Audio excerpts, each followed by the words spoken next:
if your Pakistani boyfriend's family doesn't like you? Would you still stay in that relationship or maghahanap ka na lang ng iba? So the question or the answer to that question is it depends. Kasi kung kaya ka naman yung ipaglaban until sa huli or hanggang sa maikasal kayo and later on ma-accept ka ng family niya at some point in time kasi kung nakita nila na masaya naman yung anak nila sa'yo. So, it really depends on your partner. Yun yung kailangan mong tignan at i-measure kung kaya niya bang ipaglaban ka hanggang sa huli.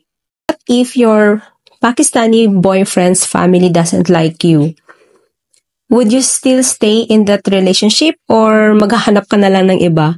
So, the question or the answer to that question is it depends. Kasi kung kaya ka naman yung ipaglaban until sa huli or hanggang sa maikasal kayo and later on ma-accept ka ng family niya at some point in time kasi kung nakita nila na masaya naman yung anak nila sa'yo.